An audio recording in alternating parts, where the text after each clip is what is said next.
നമസ്കാരം. നമ്മളുടെ ഇടയിൽ ഇപ്പോൾ എല്ലാവരും ചർച്ച ചെയ്യുന്ന ഒരു പ്രധാനപ്പെട്ട വിഷയമാണ് ഡ്രഗ്സിൻ്റെയും മറ്റും MDMA തുടങ്ങിയ ഡ്രഗ്സിൻ്റെയും ഒക്കെ സ്പ്രെഡ് എന്ന് പറയുന്നത്. തീർച്ചയായിട്ടും ഒരു വലിയൊരു പാതകമാണ്. അതുപോലെ തന്നെ ഒരു അഡിക്ഷൻ നമ്മുടെ കുട്ടികളുടെ ഇടയിലൊക്കെ വരുന്നതാണ് മൊബൈൽ ഫോണിന്, അതായത് സോഷ്യൽ മീഡിയ അഡിക്ഷൻ എന്ന് പറയുന്നത്. ഇതിനെല്ലാം തന്നെ കവച്ചു വെക്കാൻ നമ്മൾക്ക് സാധിക്കുന്ന ചില പോസിറ്റീവ് ഹാബിറ്റ്സ് നമ്മൾ അതിനെ ഉണ്ടാക്കിയെടുക്കാറുള്ളതാണ്. ഏറ്റവും പ്രധാനപ്പെട്ട റീഡിംഗ് ആണ്. അതുപോലെ തന്നെ നല്ല സുഹൃത്തുക്കളുമായി സമയം ചെലവഴിക്കുക. സാധാരണ നമ്മുടെ നാട്ടിൻപുറത്തേക്കുള്ള കളികൾ, പലതരത്തിലുള്ള കളികളുണ്ട്, സ്പോർട്സ്, അതിൽ കുറച്ചുകൂടി ആക്റ്റീവ് ആവുക. ഇതെല്ലാം ചെയ്തു കഴിഞ്ഞാൽ സ്വാഭാവികമായും കുട്ടികളെല്ലാം തന്നെ വളരെ ആക്റ്റീവായി മറ്റ് പ്രവൃത്തികളിൽ ഏർപ്പെട്ടുകൊണ്ടിരിക്കും. ഈ ഐഡിയലായിട്ട് കിടക്കുന്ന മൈൻഡിലാണ് ചെകുത്താന്മാർ വർക്ക് ചെയ്യുക എന്ന് പറയുന്നില്ല. അതുപോലെയാണ് അത്തരം മനസ്സുകളിലേക്കാണ് ഇതുപോലുള്ള എല്ലാ സംഗതികളും കയറി ചെല്ലുന്നത്. നല്ല പുസ്തകങ്ങൾ, ഈ വെക്കേഷൻ വരെയാണ്, നല്ല പുസ്തകങ്ങൾ ലിസ്റ്റ് ചെയ്ത് നമ്മുടെ കുട്ടികൾക്ക് വായിക്കാൻ കൊടുക്കുക എന്നുള്ളത് രക്ഷിതാക്കൾക്ക് അവരോട് ചെയ്യാവുന്ന കാര്യമാണ്. പിന്നെ പ്രധാനപ്പെട്ട ഒരു കാര്യമുണ്ട്, രക്ഷിതാക്കൾ കുഞ്ഞുങ്ങളുടെ കൂടെ പ്രവർത്തിക്കാൻ കുറച്ച് സമയം കണ്ടെത്തുക എന്നുള്ളത് വളരെ പ്രധാനപ്പെട്ട. എല്ലാവരും വലിയ ബിസിയായി പോവുക, കുട്ടികളുടെ കാര്യം നോക്കാൻ ഒരു സമയവുമില്ല, അവരവരുടെ പഠനത്തിൽ മാത്രം ശ്രദ്ധിക്കുന്നു. കുറച്ച് നേരം അവരുമായിട്ട് പുറത്തു പോകുവാനും അവരുടെ കൂടെ ചിലവഴിക്കാനും എത്ര തിരക്ക് പിടിച്ച ഷെഡ്യൂളാണെങ്കിലും നമ്മുടെ സമയം കണ്ടെത്തേണ്ടതുണ്ട്.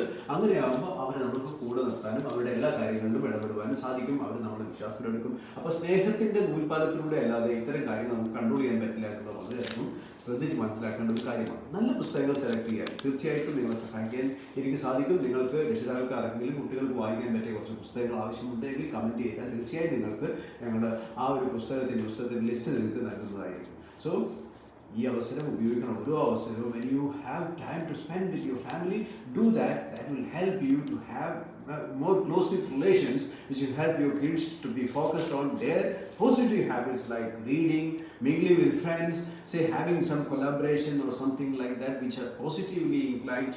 So that will definitely keep them away from all the influences of social media, drugs, etc. ഒന്ന് ട്രൈ ചെയ്ത് നോക്കിയാലോ? എന്താ, നല്ലൊരു ഐഡിയ അല്ലേ?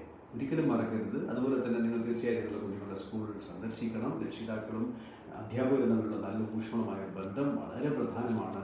നല്ല രീതിയിൽ കുഞ്ഞുങ്ങൾ വളർന്നു വരുന്നത്. ഇത്രയും കാര്യങ്ങൾ ശ്രദ്ധിച്ചു നോക്കൂ. It will definitely help you. Don't worry, everything is going two and positively. അതുപോലെ തന്നെ ചില പ്രത്യേക ഏരിയകളിൽ താല്പര്യമുള്ള കുട്ടികൾക്ക് ആ ഏരിയയിൽ വളരുവാനും അവസരങ്ങൾ കണ്ടെത്താനും നമ്മൾ കൂടെ നിന്ന് കൊടുക്കുക എന്നുള്ളത് വളരെ പ്രധാനപ്പെട്ട ഒരു കാര്യമാണ്. പലപ്പോഴും സംഭവിക്കുന്നത് എന്താ വെച്ചാൽ രക്ഷിതാക്കൾ കുട്ടികൾക്ക് സ്വപ്നങ്ങൾ കൊടുക്കുന്നു. ആ സ്വപ്നങ്ങൾ നേടിയെടുക്കാൻ അവരോട് ആവശ്യപ്പെടുന്നു. അതിന് പകരം അവരുടെ സ്വപ്നങ്ങളുടെ കൂടെ നിൽക്കുകയും അവരുടെ സ്വപ്നങ്ങളുടെ ചിറകായി മാറുകയും ചെയ്യുക എന്നുള്ളതാണ് യഥാർത്ഥത്തിൽ രക്ഷിതാക്കൾ ചെയ്യേണ്ടത് എന്നതും നമ്മൾ മറന്നു പോകാൻ പാടില്ല.